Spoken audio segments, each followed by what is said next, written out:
Iran और Israel अब एक दूसरे के खिलाफ वो करना चाहते हैं जिसे मिशन इम्पॉसिबल कहा जा रहा है। ईरान ने अमेरिका और इजराइल से बदला लेने के लिए अपने टारगेट को उड़ाना शुरू कर दिया है।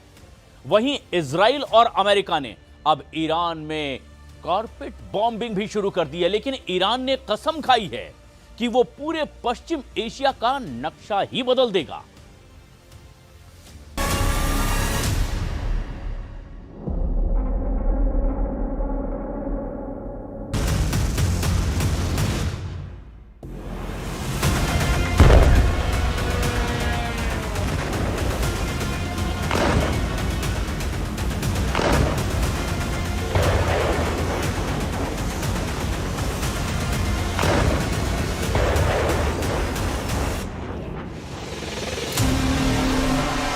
अरब से अमेरिका का सफाया, तीसरे दिन ईरान का तूफानी हमला।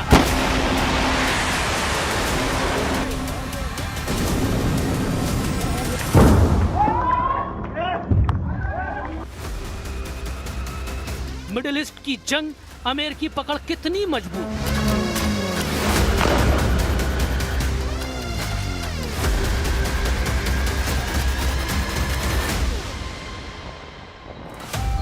सीधे जंग में उतरा ईरान, अब मैदान बराबर होगा।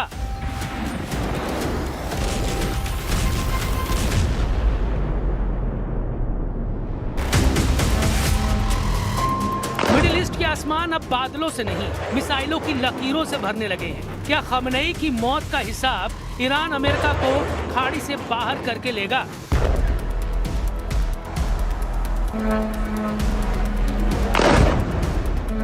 दुबई और अबू धाबी, जहां कभी कारोबार की रोशनी थी, अब एयर डिफेंस की चमक दिखाई दे रही है। अमेरिका का सबसे बड़ा साझेदार सऊदी अरब अब ईरान का सबसे बड़ा दुश्मन बन गया है।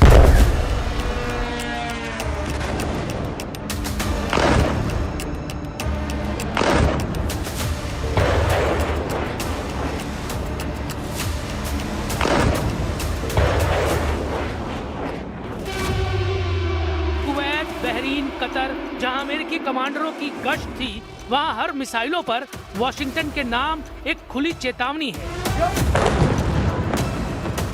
ओमान, जो अक्सर जंग को शांत करने में यकीन रखता था, वो भी जंग की लपटों से धधक रहा है। ईरान, जहां से अमेरिका की लंबी जंग शुरू हुई थी, अब वही जमीन नए टकराव का बैटल ग्राउंड बनती दिख रही है। सबसे बड़ा सवाल है, क्या ईरान सिर्फ जवाबी हमला कर रहा है या मध्य पूर्व के नक्शे को नए सिरे से खींचने की शुरुआत कर रहा है?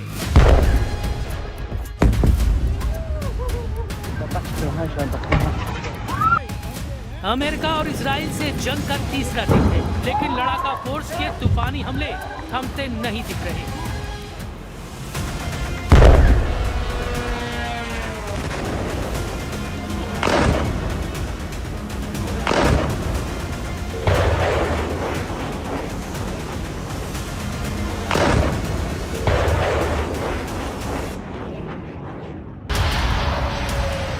तीसरे दिन ईरान का निशाना बना सऊदी अरब का रास तनूरा तेल परिसर।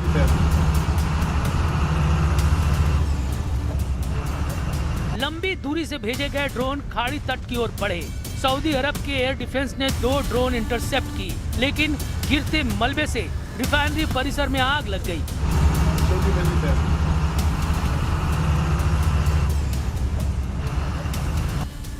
सऊदी अरामको का ये कॉम्प्लेक्स मिडिल ईस्ट की सबसे बड़ी रिफाइनरियों में से एक है, जिसकी क्षमता प्रतिदिन करीब 5.5 लाख बैरल की है और ये कच्चे तेल का प्रमुख निर्यात टर्मिनल है। ईरान का संदेश साफ है कि अगर अमेरिका इजराइल गठजोड़ ईरान पर वार करेगा, तो इसका जवाब वो तेल की नसों पर वार करके देगा। अब सवाल है कि क्या ये सिर्फ चेतावनी थी या ऊर्जा बाजार जंग का नया मोर्चा बनने वाले हैं? ईरान से उठी चिंगारी ने कतर को भी झकझोर दिया। कतर सरकार ने दावा किया है कि ईरान ने दोहा के ऊपर 65 बैलिस्टिक मिसाइलों और 12 ड्रोन से हमला किया। हालांकि कतर की एयर डिफेंस ने ज्यादातर हमलों को हवा में नाकाम कर दिया, लेकिन मिसाइलों के मलबे में कई लोग घायल हो गए और इलाके में अफरा तफरी मच गई। ये हमला कतर पर सिर्फ मिसाइल अटैक नहीं था, बल्कि टारगेट पर थे अमेरिकी ठिकाने जहां अमेरिका का मध्य पूर्व ऑपरेशन चलता है, और इसकी वजह से कतर का एयरपोर्ट भी निशाने पर आ गया, जिसके बाद एयर ट्रैफिक रुक गया और हवाई सेवा बाधित हो गई। एक्सपर्ट्स का मानना है कि ये हमला अमेरिका और इजराइल के हमलों के जवाब में खाड़ी देशों पर दबाव बनाने का है। आयतुल्लाह खमेनी ने पहले ही चेतावनी दी थी कि अमेरिका का मिलिट्री एक्शन और टकराव की नीति पूरे इलाके को अस्थिर कर देगी।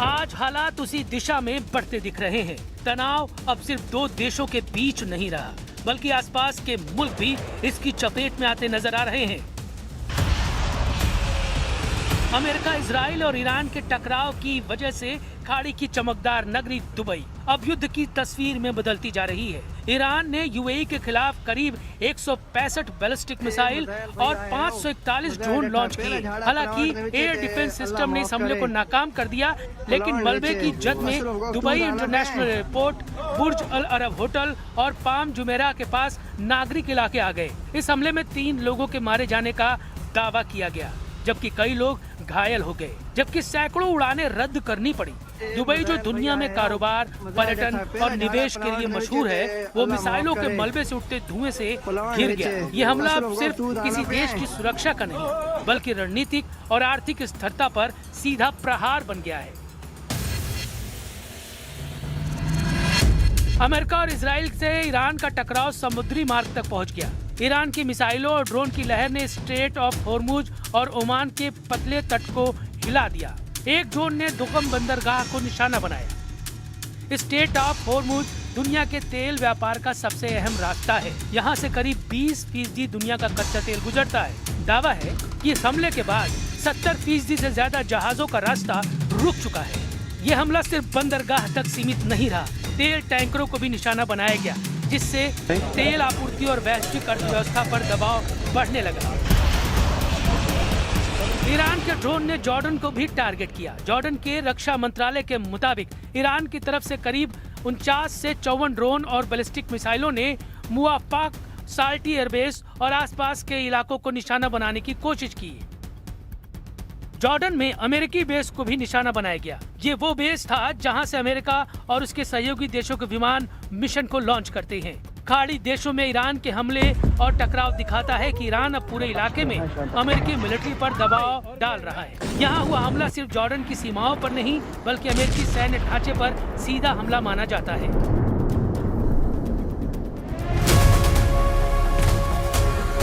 इराक के आसमान में भी ईरान से टकराव की छाप साफ नजर आई। रिपोर्ट के मुताबिक ईरान समर्थित समूहों ने इराक में इंटरनेशनल एयरपोर्ट और अमेरिकी सैन्य ठिकानों को निशाना बनाकर मिसाइल और ड्रोन हमले किए, जिसके बाद अमेरिकी दूतावास और एयरबेस पर सुरक्षा अलर्ट जारी करना पड़ा। इराक में यह टकराव इसलिए अहम है क्योंकि यहाँ अमेरिका की सबसे लंबी मिलिट्री मौजूदगी रही है। इजराइल ईरान युद्ध अब और भयंकर होता दिख रहा है। एक तरफ डोनाल्ड ट्रंप अड़े हैं, तो दूसरी तरफ तेहरान भी झुकने को तैयार नहीं। अमेरिका और इजराइल की ओर से लगातार हवाई हमले जारी हैं। तेहरान भी सैन्य ठिकानों और रणनीतिक ढांचों पर वार कर रहा है। ईरान की तरफ से मिसाइल और ड्रोन पलटवार क्षमता नहीं दिख रहा। खाड़ी के आसमान में इंटरसेप्टर चमक रहे हैं और सीमाओं पर सायरन गूंज रहे हैं। अब ये जंग सिर्फ 2 देशों तक सीमित नहीं रही, इसका असर पूरे मिडिल ईस्ट पर दिखाई दे रहा है।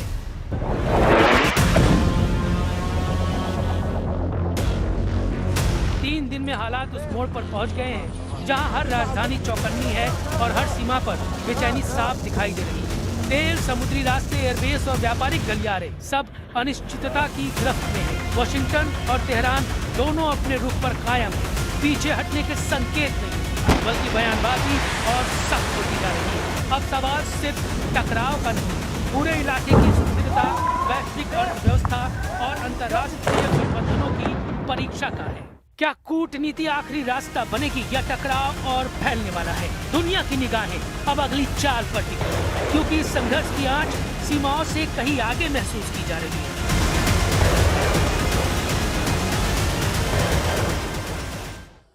अब हम आपको दिखाते हैं कि दुनिया में ये जंग की आग अब आखिर कहां कहां तक बढ़ती चली जा रही है। इस पर जरा नजर डालिए किस तरीके से दुनिया भर में ये जंग की आग बढ़ रही है, क्योंकि अब दायरे में इजराइल, लेबनान, सीरिया, साइप्रस भी हैं और सऊदी अरब में इराक, कुवैत, ईरान, बहरीन, जिस तरीके से ये हमले एक के बाद एक होते चले जा रहे हैं। ये तस्वीर आप देखिए, कतर, बहरीन, यूएई, ओमान और यमन, ये वो जगह हैं जहां पर अब जबरदस्त पलटवार हो रहा है और माना यह जा रहा है कि इसका ऐलान तो ईरान ने पहले ही कर रखा था कि अगर अमेरिका और इजराइल की ओर से ईरान पर हमला होता है तो जहां जहां अमेरिका के बेस हैं इन सबको निशाने पर लेगा ईरान, और ऐसा ही करता दिखाई दे रहा है। और इसीलिए एक के बाद एक कई बड़े धमाके इन इलाकों में होते चले जा रहे हैं और अब मिडिल ईस्ट में कई ऐसे देश हैं जो इस जंग की आग की चपेट में आते चले जा रहे हैं। अब ऐसे में ईरान ने दुबई को भी टारगेट करने के लिए अपना सबसे कुख्यात ड्रोन इस्तेमाल करना शुरू कर दिया है और ईरान के शाही ड्रोन ने दुबई को टारगेट बना लिया है। दुबई दरअसल वो जगह जिसे दुनिया का सबसे सुरक्षित टैक्स हेवन कहा जाता था, लेकिन अब वहां धमाकों की गूंज से हाहाकार मचा हुआ है। Oh my God.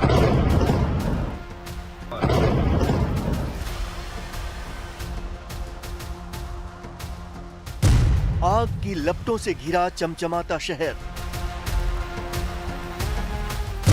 Iran America जंग का यूएई पर असर।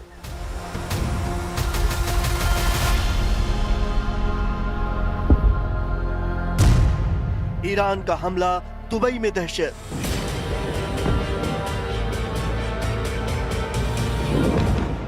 ईरान के हमलों की गूंज दुनिया का टैक्स हेवन माने जाने वाले चमचमाते शहर दुबई में सुनाई दे रही है। दुबई एयरपोर्ट पर किस तरह अफरा तफरी मची है, इन तस्वीरों में देखिए। सायरन की तेज आवाज के बाद दुबई एयरपोर्ट पर मौजूद सभी कर्मचारी और अधिकारी पार्किंग में छिपते दिखे। दुबई में यह दहशत ईरान के उन हमलों को लेकर है जिसकी वजह से दुनिया के सबसे व्यस्त अंतर्राष्ट्रीय ट्रांजिट दुबई इंटरनेशनल एयरपोर्ट पर उड़ानों का संचालन अनिश्चित काल के लिए रोक दिया गया।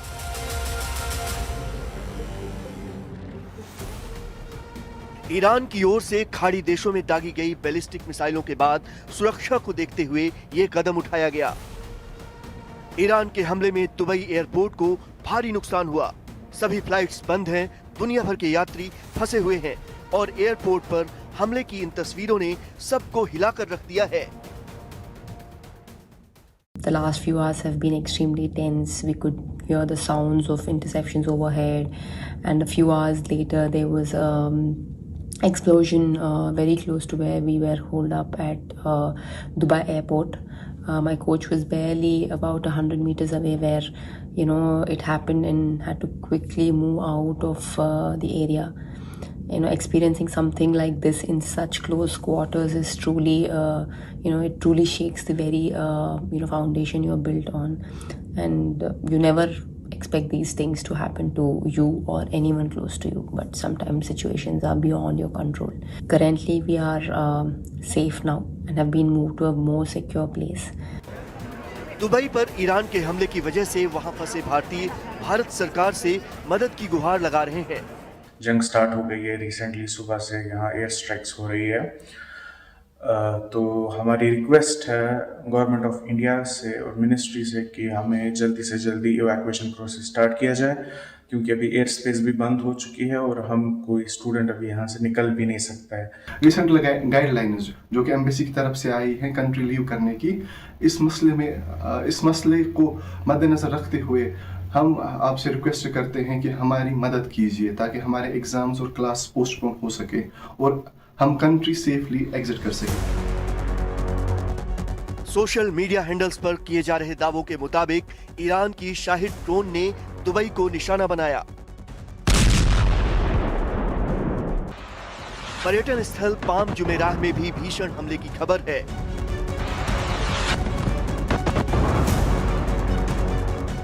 ये मानव निर्मित द्वीप लग्जरी होटल्स और रिहायशी टावरों के लिए मशहूर है। एक इमारत में विस्फोट के बाद रिस्पांस टीमें एक्टिव हो गईं। पाम जुमेराह के एक होटल के पास धमाके के बाद डाउनटाउन और मरीना इलाके में कई जगहों पर धुएं के गुबार देखे गए। ईरान के हमले में 4 लोग बुरी तरह घायल हो गए। हालांकि हालात पर काबू पा लिया गया। तनाव के बीच यूएई ने एहतियातन अबू धाबी सिक्योरिटी एक्सचेंज और दुबई फाइनेंशियल मार्केट को 2 दिनों के लिए बंद करने का ऐलान किया है। वहीं दुबई में स्थित दुनिया की सबसे ऊंची इमारत बुर्ज खलीफा को भी सुरक्षा कारणों से खाली करा लिया गया।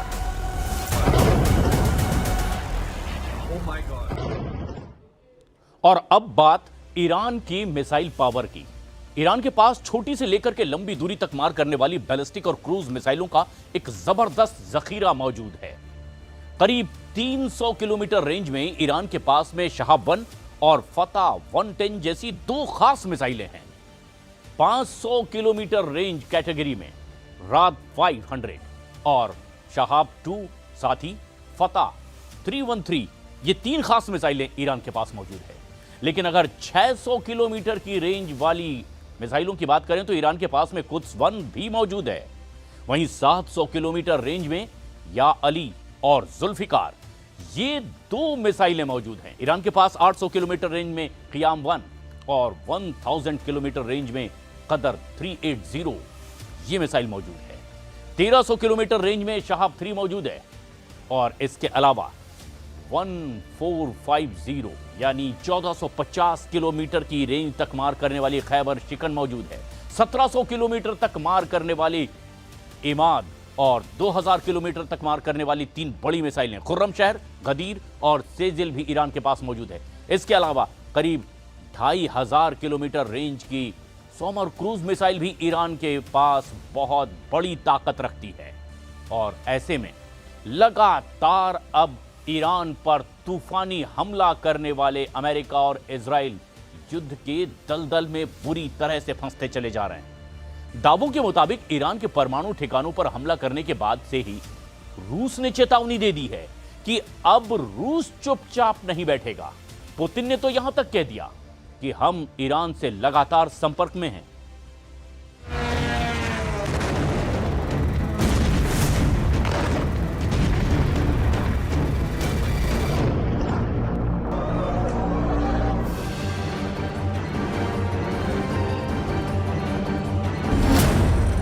परमाणु ठिकाने पर बड़ा हमला, 1500 मिसाइलों से ईरानी कोहराम।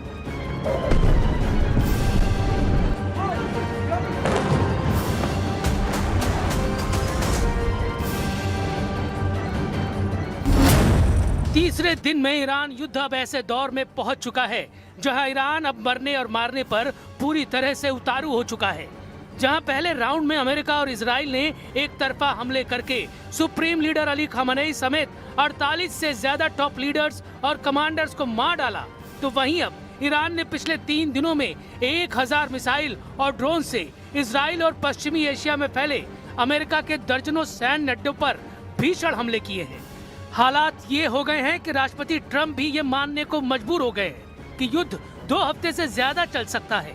खबर तो यहाँ तक है कि बौखलाए अमेरिका और इजराइल ने ईरान के परमाणु ठिकाने नतांज पर भीषण हमला किया है, जिससे रेडिएशन का खतरा पैदा हो गया। दावा तो यहाँ तक किया गया है कि ईरान ने अपनी खैबर शिकन और फत्ताह 2 जैसी घातक मिसाइलों से हमले कर दिए हैं।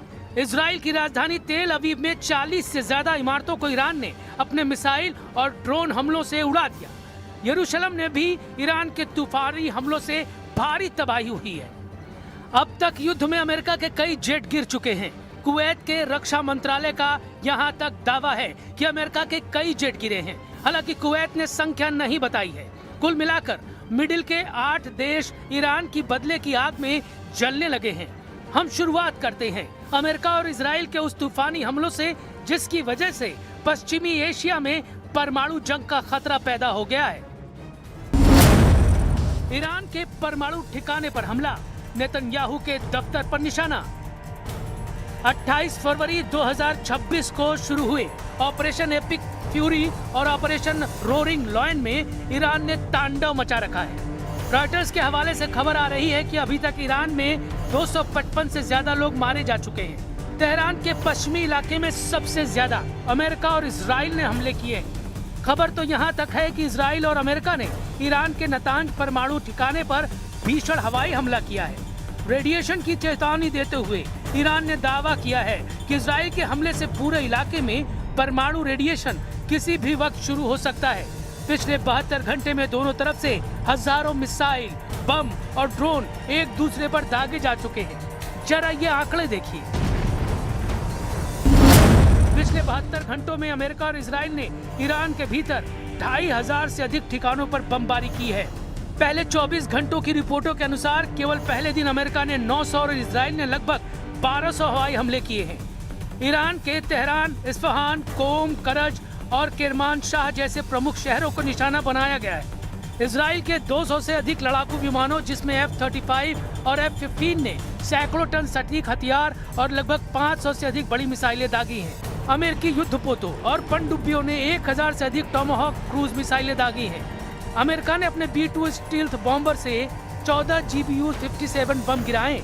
ये दुनिया के सबसे बड़े बम हैं जो जमीन के नीचे गहराई में बनी परमाणु सुविधाओं जैसे फोर्डो और नतांज को तबाह करने के लिए उपयोग किए गए हैं। दावा तो यहाँ तक किया गया है कि ईरान के परमाणु ठिकाने नतांज पर अमेरिका के हमलों से भारी नुकसान हुआ है। Trump has all the latitude in the world to talk about how long it may or may not take, 4 weeks, 2 weeks, 6 weeks.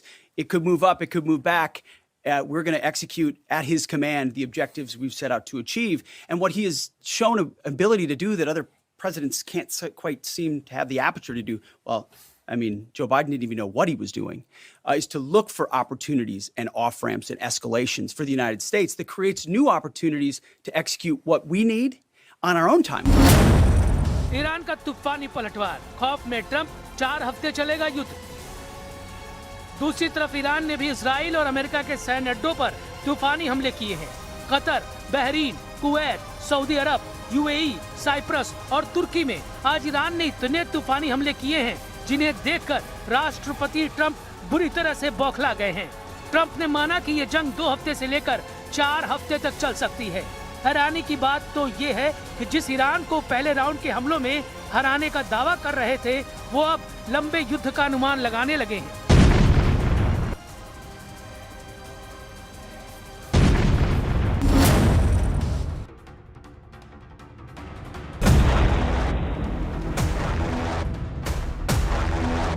Kuwait में 3 F-15E strike eagle jet America के गिर चुके हैं। दावा किया जा रहा है, ईरान का दावा है कि उसने अमेरिका के जेट मार गिराए हैं, लेकिन कुवैत के रक्षा मंत्रालय और अमेरिकी सेंट्रल कमांड ने आधिकारिक तौर पर स्वीकार किया है कि 3 अमेरिकी F-15E फ्रेंडली फायर में तबाह हुए हैं। हालांकि पायलट सुरक्षित बताए जा रहे हैं। अगर हम हवाई हमलों के हिसाब से ईरानी हमला करने की क्षमता को देखें तो वाकई ईरान ने कोहराम मचा दिया है। ईरान ने इस वक्त 700 किलोमीटर दूर इराक में अमेरिकी अड्डों पर हमले तेज कर दिए हैं। 750 किलोमीटर दूर कुवैत पर ईरान ने ताबड़तोड़ ड्रोन और मिसाइल हमले किए हैं। 1050 किलोमीटर दूर बहरीन के मनामा में ईरान ने अमेरिका के नौसैनिक अड्डे पर हमला किया है। 1150 किलोमीटर दूर कतर पर सबसे भीषण हमला ईरान ने किया है। यहाँ पश्चिमी एशिया में अमेरिका का सबसे बड़ा सैन्य अड्डे को ईरान ने तबाह कर दिया है। 1280 किलोमीटर दूर यूएई में भी ईरान के हमलों से भारी तबाही हुई है। 1300 किलोमीटर दूर सऊदी अरब की आरामको तेल कंपनी पर ईरान ने तूफानी हमला किया है। इससे सबसे बड़ी रास तनूरा रिफाइनरी को भीषण नुकसान हुआ है। 1460 किलोमीटर दूर जॉर्डन में भी ईरान के हमले से भारी नुकसान हुआ है। 1500 किलोमीटर दूर ओमान में ईरान ने अमेरिकी ठिकाने पर ड्रोन से हमला किया है। अगर बात करें इजराइल की तो ईरान ने 1550 किलोमीटर दूर इजराइल के कम से कम 6 शहरों पर तूफानी हमले किए हैं। अकेले राजधानी तेल अवीव की 40 इमारतों को ईरान ने ध्वस्त कर दिया है, जबकि 1750 किलोमीटर दूर साइप्रस में फ्रांस के अड्डे पर भी ईरान ने मिसाइलों से हमले किए हैं। कुल मिलाकर ईरान ने साबित कर दिया है कि भले ही अमेरिका और इजराइल ने उसका ऐतिहासिक नुकसान किया है, लेकिन ईरान आखिरी दम तक मुकाबला करेगा।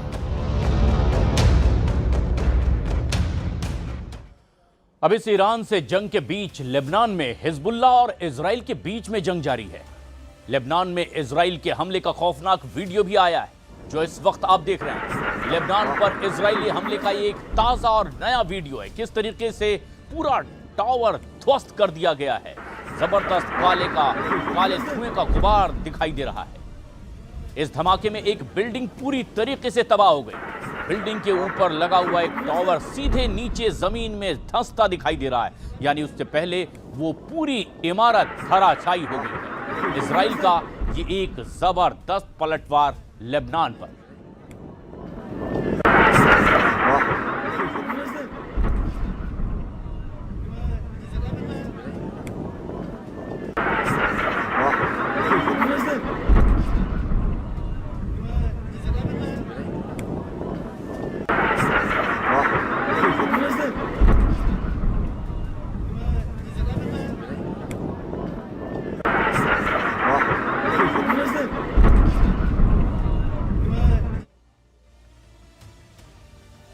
अब एक बड़ी खबर आ रही है, अमेरिकी पायलट की मदद के लिए लोग पहुंचे। जिस तरीके से कुवैत में मार गिराया गया F-15 विमान और उसके बाद उससे महिला पायलट बाहर निकलती दिखाई दी, लेकिन वहां लोग उस महिला पायलट की मदद के लिए पहुंचे थे।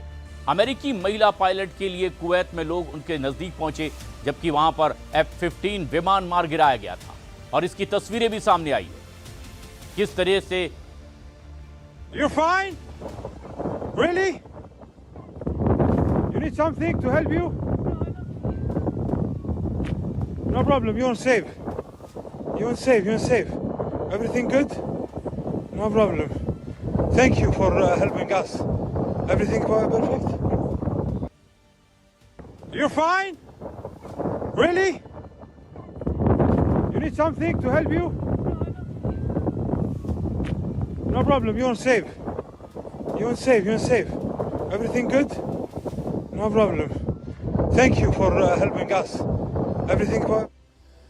लेकिन अब इस वार पलटवार के बीच सबसे बड़ा सवाल यह है कि ईरान के सर्वोच्च नेता अली खामनेई का शव इस वक्त कहां है। इस वक्त दो चर्चाएं जोरों पर है। पहली चर्चा यह कि उनका अंतिम संस्कार तेहरान में किया जा सकता है, यानी उन्हें उसी बेश्ते ज़हरा में दफनाया जा सकता है।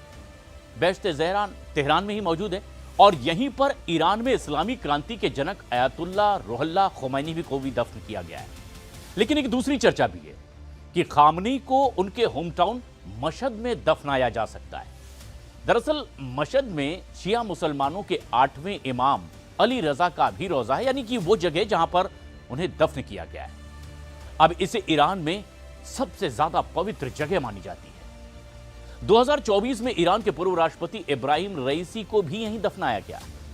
अब कयास ये भी लगाए जा रहे हैं कि युद्ध खत्म होने के बाद खामनेई का अंतिम संस्कार किया जा सकता है, क्योंकि लेबनान में भी हिजबुल्लाह चीफ हसन नसरल्लाह का अंतिम संस्कार की मौत के 5 महीने बाद किया गया था। अब ये तमाम दावे एक के बाद एक, लेकिन उधर ईरान के मिसाइल हमलों को लेकर के इजराइल में जबरदस्त हड़कंप मचा हुआ है। नेतन्याहू का कोई भी डिफेंस सिस्टम फुल प्रूफ नहीं रहा। ईरान की मिसाइलें इजराइल के हर डिफेंस सिस्टम को चकमा देती जा रही है और ईरान ने ऐलान कर दिया है कि वो अब खामनेई की हत्या का आखिरी बदला लेने जा रहे हैं।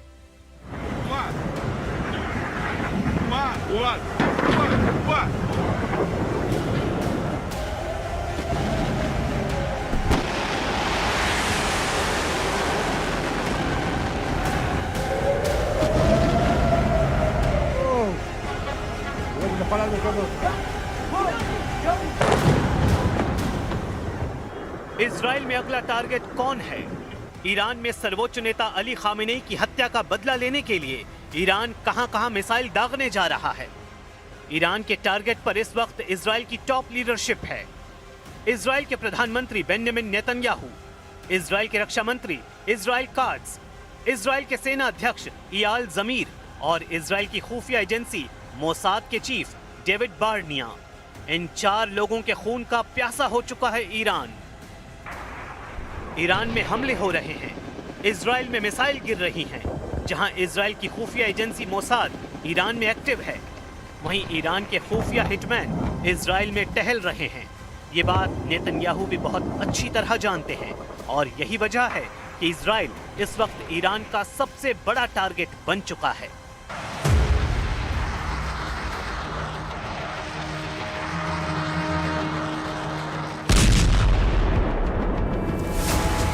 पश्चिमी यरूशलेम में मिसाइल अटैक, तेल अवीव के करीब बेत शेमेश में हमला, चंद घंटों के अंदर तबाही वाले ये 2 वीडियो पूरे इजराइल को परेशान कर रहे हैं। मिसाइल हमले देखिए, उससे मची तबाही देखिए। ऐसे हमलों को रोकने में पूरी तरह नाकाम साबित हो रहा है इजराइल। लेकिन नेतन्याहू का हौसला बुलंद है। नेतन्याहू साफ कर चुके हैं कि खामेनेई के बाद जो भी होगा वो मारा जाएगा। इजराइल किसी को नहीं बख्शेगा। אתמול חיסלנו את הרודן חמינאי, יחד איתו חיסלנו עשרות מבכירי משטר הדיכוי. כוחותינו הולמים עכשיו בלב טהרן בעוצמות הולכות וגוברות, וזה רק ילך ויתגבר עוד יותר במהלך הימים הקרובים. ועם זאת, אלה ימים כואבים. אתמול כאן בתל אביב, ועכשיו בבית שמש, איבדנו אנשים יקרים. इजराइल को सबक सिखाने के लिए ईरान सिर्फ मिसाइल ही नहीं दाग रहा, बल्कि ईरान का कुख्यात शाही ड्रोन भी इजराइल में हड़कंप मचा रहा है।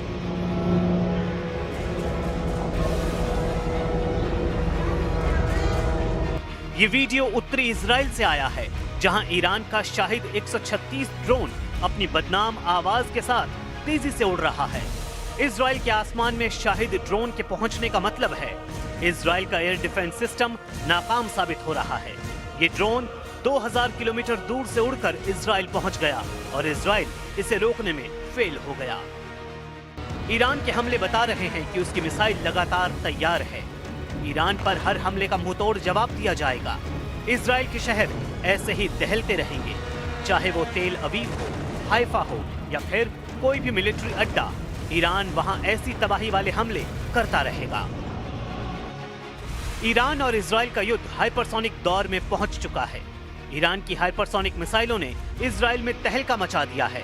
फत्ताह जैसी मिसाइलों का इस्तेमाल तेज हो चुका है और ये इजराइल के लिए बहुत बुरी खबर है। तेल अवीव और हाइफा में हो रहे हमले ईरान की मिसाइल पावर को बार बार साबित कर रहे हैं। नेतन्याहू का मिसाइल डिफेंस या कहें कि ईरान को रोकने वाली सबसे बड़ी फौलादी दीवार अब शीशे में तब्दील हो चुकी है। इस दीवार को ईरान की मिसाइल बार बार चकनाचूर कर रही है। बेत शेमेश में हुए हमले के बाद के हालात देखिए। यहाँ ऐसी तबाही हुई और इतनी जान गई कि तेल अवीव से लेकर वॉशिंगटन डीसी तक हड़कंप मच गया। यहाँ पर मिसाइल गिरी तो बंकर तक फटकर तबाह हो गया और वहां मौजूद कई लोग मारे गए। इजराइल को सबसे ज्यादा दहलाने वाली फत्ताह मिसाइल नेतन्याहू के लिए बहुत बड़ी चुनौती बन चुकी है। ईरान की फत्ताह एक हाइपरसोनिक मिसाइल है जिसकी रेंज 1400 से 1500 किलोमीटर बताई जाती है। इस मिसाइल की रफ्तार मैक 15 तक है, यानी ये 18,000 किलोमीटर प्रति घंटे की रफ्तार तक पहुंच सकती है। इजराइल का मिसाइल डिफेंस हाइपरसोनिक हमलों को रोकने में नाकाम साबित हो रहा है, लेकिन नेतन्याहू इस वक्त डिफेंस से ज्यादा ऑफेंस यानी आक्रामक होने पर ध्यान दे रहे हैं। אנחנו במערכה שבה אנחנו מביאים את כל כוחו של צה"ל כפי שלא היה מעולם למערכה הזאת כדי להבטיח את קיומנו ועתידנו.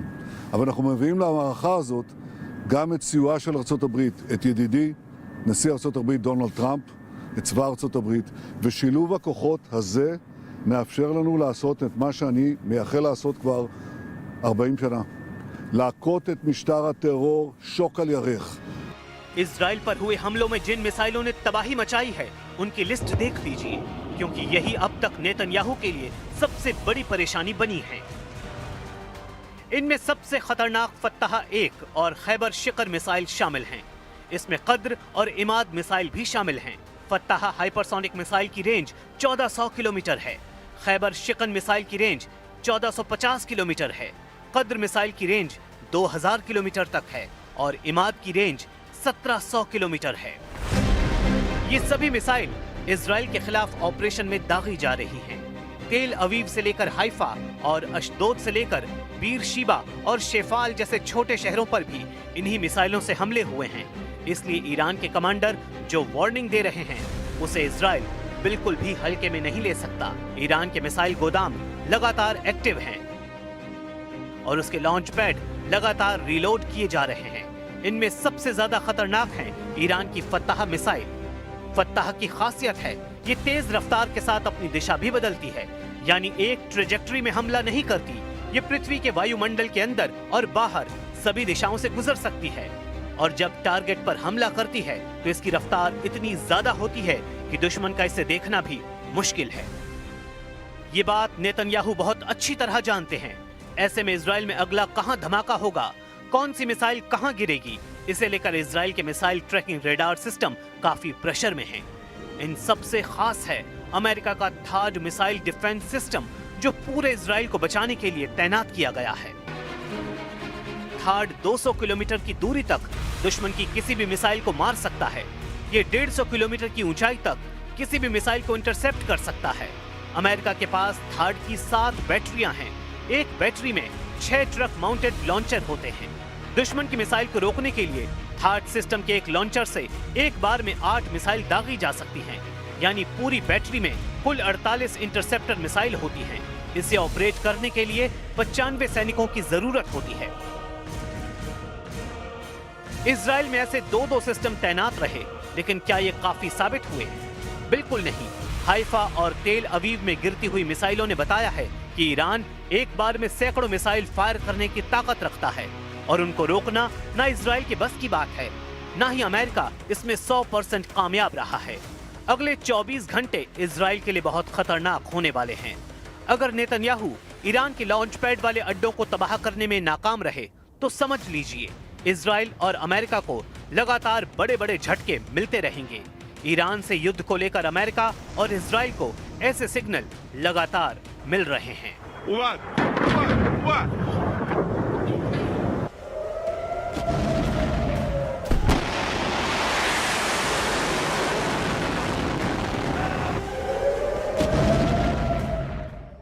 पूरा पश्चिम एशिया इस वक्त जल रहा है। ईरान और इजराइल के बीच युद्ध अब और तेज हो चुका है, लेकिन अब यह टकराव सिर्फ 2 देशों तक सीमित नहीं रहा है। एक तरफ तो जहां ईरान को HHH का साथ मिल रहा है, तो वहीं अमेरिका और इजराइल के समर्थन में E3 वाली ताकत भी अब उतर आई है।